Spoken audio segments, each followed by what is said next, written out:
Learn the simple economic formula that works for everybody, and I can give it to you in just a couple of sentences. A simple economic formula. Kids can understand it. Anybody can understand it. Anybody that wants to get paid. Here's the language for your notes. We get paid for bringing value to the marketplace. That's as simple as you can put economics. Anybody that wants to get paid. You get paid for bringing value to the marketplace. The marketplace is the people. Now, the value we bring is one part of it, a product or a service, but here's the other part, the value you become. So just off to the side, put the value is two parts. The value you bring, like a product. If you manufactured it, you might keep improving the product. If someone else manufactured it and you're out selling it, they probably keep improving the product. But this is the one you have to work on yourself. The value you become, like an entrepreneur, a leader, a teacher, supervisor, manager. What you become also pays much more than what you bring. Once I understood that, then here's what my mentor said. Go to work on yourself harder than you work on your job. If you work hard on your job, you can make a living. Then he said, if you work hard on yourself, you could make a fortune. So I worked hard on my job and made a living, but I learned, starting with those extra hours per week, learning these extra skills, I started working on myself. And here's a philosophical phrase everybody should take home. Here it is. Success is something you attract by becoming an attractive person. Success is not something you pursue. It's what you attract by becoming attractive. By becoming attractive to the marketplace. What would do that? Multiple skills, multiple languages, and then some of the things I'm going to talk about the rest of the seminar. So, now what else would help you to be attractive to the marketplace besides more than one skill and more than one languages? I've divided it into five simple, basic fundamentals of ideas to ponder and think about that will increase your value to the marketplace. Could perhaps, like it did for me, multiply your income by 2, and then multiply it by 3, and then multiply your income by 4, and then by 5. And once you get there, it's not that difficult to multiply it by 10, because all you have to do is make sure you become more valuable and more valuable and more valuable. You don't have to work on the economy, because here's the first note. Each person's income is determined primarily by their philosophy, not by the economy. Once I understood that, then I said, well, I don't have to go to work on the economy. And the answer was no. You only have to go to work on yourself to make yourself more valuable. So now here's 5 things I want to share with you. And the first one is your personal philosophy. What could get you more prepared and ready for cashing in on the opportunity of the 21st century? And here's the first one, personal philosophy. Your personal philosophy is like a guidance system that helps you make decisions what to do, what not to do. From the information you get and what you learn and what you know, we decide. Maybe your philosophy would have been 5 years ago never to attend seminars like this. You just didn't go. Now 5 years later, here you are. Something happened along the way to change your mindset, saying, hey, for the money and the time, if I just get one good idea and walk away, it certainly is worth the money and the time. So now that little amendment in your philosophy, you now say, I'm going to regularly go, because it doesn't take but a few ideas to make a great difference in your income, personal life, social life, and all the rest. So now you know that's valuable. A change of mind, a change of idea. So that's what personal philosophy is all about. The more we learn, the more we know, the better we're able to make better decisions about 2 major things. Your philosophical guidance system does 2 things. For your notes, number 1 helps you to see the dangers on one side so you can avoid those. But here's what else your guidance system does. Personal philosophy helps you to see the opportunities on the other side so that you can expand those, maximize those. And here's what that's called. The game of life is to minimize the dangers and maximize the opportunities. And the more we know and the more we learn, the more experience we gather in sessions like this, from the sermon on Sunday morning to the books we read and all the rest, helps us to keep continually adjusting our philosophical guidance system so that we minimize more dangers, maximize more opportunities. That's really the game of life. I couldn't put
much more simply. So number one, we're affected by what we know. Now, how do we know more things and learn more things that'll help us readjust our thinking so we can avoid the dangers, maximize the opportunities? Here's number one, learn from personal experience. One way to learn to do something right is what? First do it wrong, right? Mess up, and then you say, wow, that was costly. I'm never going to do that again. So one way to learn to do it right, first do it wrong. Sometimes a negative experience turns out finally to be positive. They say if you survive your first heart attack, you may now live to be a very old person. Why is that? Well, that first heart attack, if you survived it, is called a wake-up call. And maybe the doctor said, one more of these and you're history. And you said, wow. And you make it for the health food store. And you start reading every book you can find on good nutrition.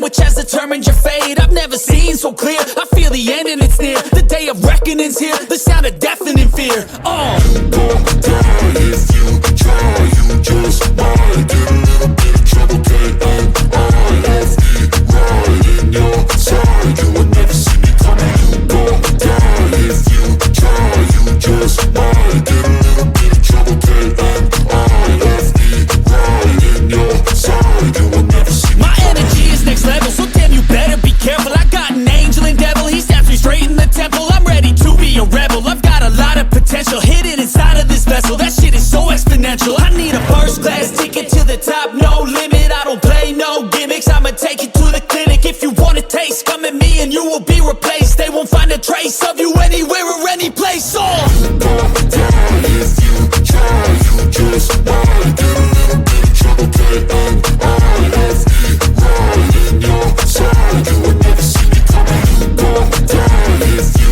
try. You just might get a little bit of trouble. K-N-I-F-E right in your side. You will never see me coming.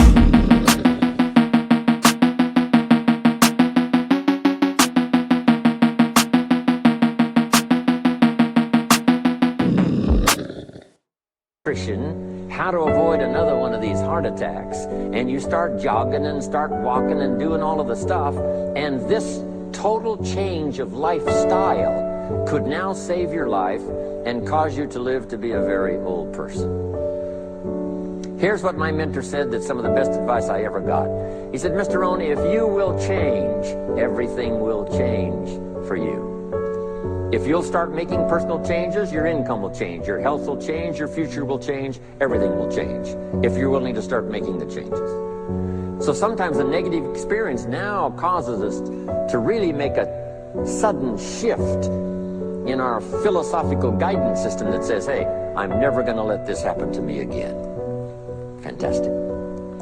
Now here's the next way to learn, and that is to learn from other people's experiences, whether they are negative or positive. It's too bad failures don't give seminars like this. Wouldn't that be good information? Now, we don't want to pay them, so they don't lecture, so.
but their information would be valuable.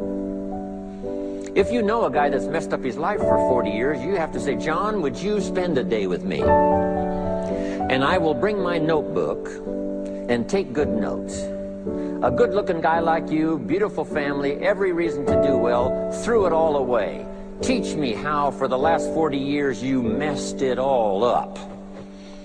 And he tells you, and you take good notes. Learning from the negative side of someone's experience. If somebody tells me these eggs are rotten, I'm not going to make an omelet and try it, right? I'm just going to take their advice and their know-how. So, learn number one from your own experiences, learn number two from other people's experiences. And my mentor taught me to always keep a journal. Here's what he said, don't trust your memory. If you want to live a dynamic life, multiplying your income, multiplying your future, be a good student. If a good idea comes your way, write it down, then ponder it, then perhaps go do it. Okay. Now, your philosophy comes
from what you learn, comes from what you know, comes from other people's experiences.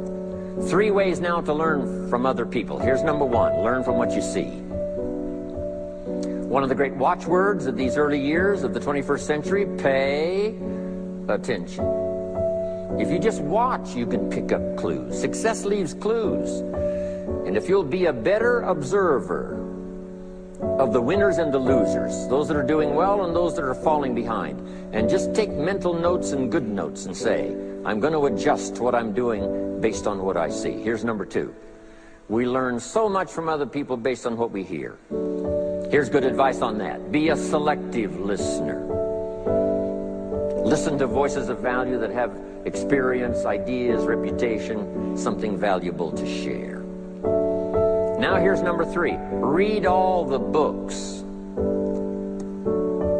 Now, there's millions of books, so you can't read all the books. But make this note.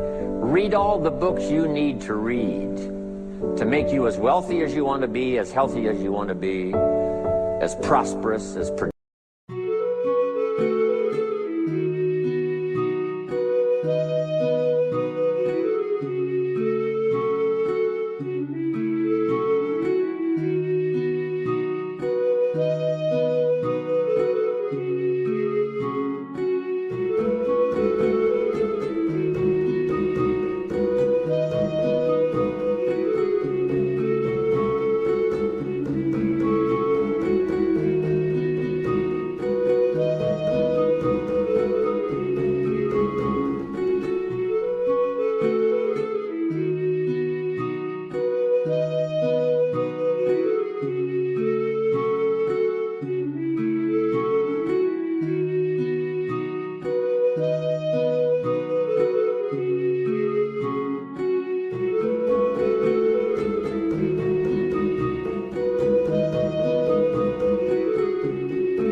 Productive, as unique a human being as you want to be. Read all of those books. Don't leave those books go unread. My mentor got me started on my library when I was 25. I got one of the best. If you saw my library, you would be impressed. I haven't read everything in it, but I feel smarter just walking in it, right? My library. I was smart enough to buy it all. Now I got to be smart enough to read it all. Now jot this down. When you do read, you have to sort through what you read and decide which is valuable to try. That's part of the process of learning. Gathering information and sorting through it. One, the information that would apply to you, and what you think would be valuable based on your current philosophical opinion. So read all the books. Our lives are greatly affected by what we learn and what we know. Now here's number 2 of these very basic 5 things I want to share with you.